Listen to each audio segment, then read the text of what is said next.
Let's begin by talking about how this project started. Several years ago, Ruth and I began to discuss the idea of piloting a course and a textbook that would bring the field of comparative education to life for teachers, first at OISE and then hopefully to a much larger audience.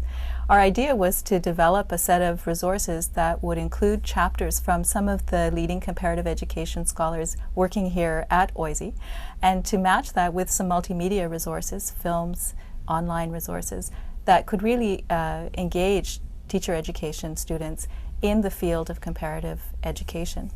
We developed a set of themes that could bring together the best thinkers on those themes to the teachers themselves, and themes that also seem to have a practical application to teachers, and thus we have some chapters on conflict, citizenship, sociology of schooling, the philosophy of education in comparative perspective, testing, international testing. What else do we have, Ruth? School improvement and alternative forms of primary education and pedagogy. So all of these themes have a kind of practical component, but at the same time are embedded in some of the very major questions that have driven the field of comparative education over the last 100 years, I would say. Yeah. And one of those themes is the idea that other schools and ours, that we can learn a lot from schooling elsewhere, educational systems elsewhere, and that can help us help inform our own school systems and our own practice as educators. So we called the first chapter, Why Study Comparative Education? And I had the task of kind of laying it out and reflecting on how could we make these rich resources, they're available in libraries, online, in many different sources, accessible to teachers. And so I thought about structuring a chapter that would let them understand how the field had developed. The fact that it's one of the oldest fields in education, with an institutional history going back more than 100 years to Teachers College, Columbia in the late 19th century. And so I laid it out sort of historically, beginning with the early history, noting that in many civilizations, in European civilization, in Asian civilization, in the relations between China, Japan, Korea in ancient times, and also between Europe and Asia. I guess the most fabled would be Marco Polo, but there were many communications about education across societies. There was a lot of learning, although there wasn't a field that one would call comparative education. So the first part deals with the early history. Then we go into the 19th century and look at, actually a little before the 19th century, the figure who's considered the founder, Julian of Paris. A very interesting, rather revolutionary figure who had a lot of new ideas, traveled around Europe, and when he was kind of pushed out of the French bureaucracy, he used his time to learn about education in other societies and had the idea of setting up an institute at a very early point. Karen, you might want to talk about the 19th century, which is kind of interesting in terms of state schooling systems and learning from other states. In the 19th century, of course, the idea of the modern idea of the school spread very rapidly in Europe. One of the earliest and pioneering countries that had a mass system of education was Prussia, and here the Prussian state wished to produce a commonly educated, loyal citizenry, partly for military purposes, but also to construct a new nation state with comparative and competitive power in Europe. And other states rapidly imitated the Prussian example. At the same time, many educated individuals, politicians, began to travel very widely, and in some sense what one scholar calls a transatlantic policy community developed of both educational administrators and intellectuals looking at how other societies were developing new forms of, common forms of socializing children. You might want to say about some of the people that we refer to in the text. Well, from the 19th century, I mean, we do refer to people like William Torrey Harris in the United States, like Victor Cousin in France. They were really statesmen looking to improve education. Then we move to the scholars, which is really the early 20th century. One of the most famous being Michael Sadler in England. Then we move on to looking at Nicholas Hans and Isaac Kandel. Both of them being immigrants. So Nicholas Hans emigrated from Russia to Britain. Isaac Kandel immigrated from Romania to England and then to the United States, studied with John Dewey, and then became really a great comparative education figure. Their discipline was mainly history. They really wanted to look at how different educational systems and ideas had developed in national contexts and to compare those. We also look at international organizations, the failure of the League of Nations to create an educational institution, but then the initiative of women who formed the League of New Education in the 1920s, and of figures like Jean Piaget, the first director of the International Bureau of Education in Geneva. So how much was done through the effort of individual thinkers in the first half of the 20th century? Then we move to the post-World War II period, where the whole infrastructure of international organizations took much clearer shape with the establishment of the United Nations. Maybe you want to comment on that, Karen? After 1945, the world received both its first international organization devoted to education, UNESCO, which played a very major role in developing a set of common standards and norms about what schooling should be about, as well as the first form of financing for education in the developing world that wasn't uniquely a part of imperialism. Now, there's a lot of debate about the expansion of international organizations, both international non-governmental and governmental organizations, and their role in the development of educational systems in the South. I think in the first instance, these organizations promoted a view that schooling could be reformed and developed around a very scientific model of what was good and not good. And Ruth, you has a section on this in the first chapter.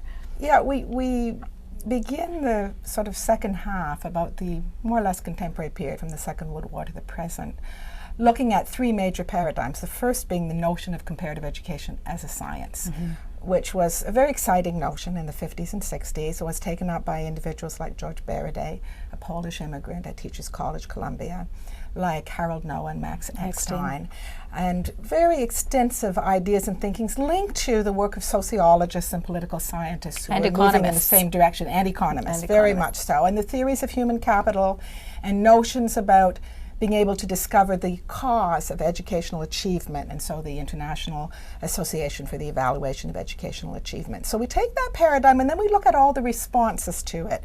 People like Edmund King at the University of London, who insisted that it's much more important to understand the subjective ideas of teachers and students in making educational policy than assume you can find a scientific set of prescriptions for education. People like Vandra Maceman, who's here at OISE, a very well-known anthropologist of education, again focusing very much on the subjective understanding. We also try to show that the debates were not limited to the North American or Western European or Western context.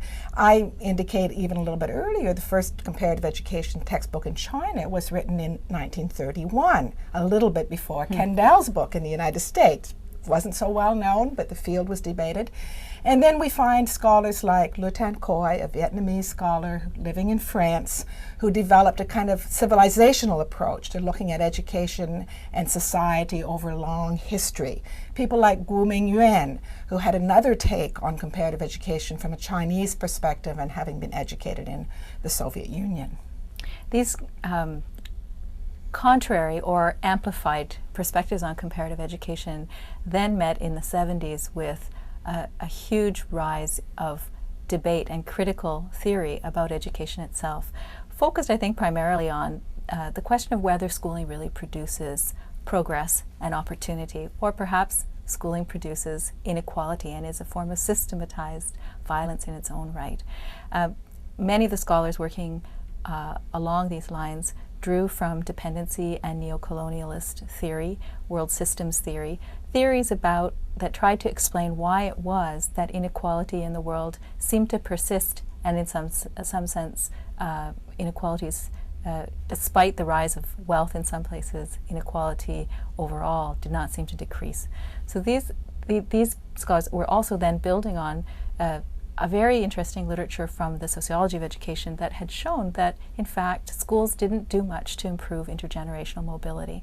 All of this coming together in a kind of broader critique of both comparative education as science and a critique of comparative education that had focused on the nation state as the main unit of analysis, and began to say, well, perhaps we should understand schooling as a system that transcends the nation state and that plays some role in sorting life chances of children and adults around the world. Another very important sort of thread that comes forth in the later part of the chapter is the contribution of feminist scholars. So we write about Gail Kelly, who really pioneered a great deal of comparative research on women's participation in education in different parts of the world. Her student Grace Mack, who did similar work in Asia. Nellie Stromquist with a more Latin American approach to show that when women scholars got into the field, they brought new thinking, new perspectives that fitted some of the old categories but also crossed categories in certain ways. And in some sense, the feminists then became the critics of the world systems theorists and the neo-colonial theorists. They built on that.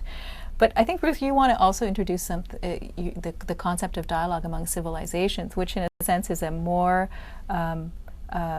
formative approach to comparative education, in the sense that it offers perhaps a more positive view of the opportunities that education systems themselves give for a global system that is more just and equitable. Right.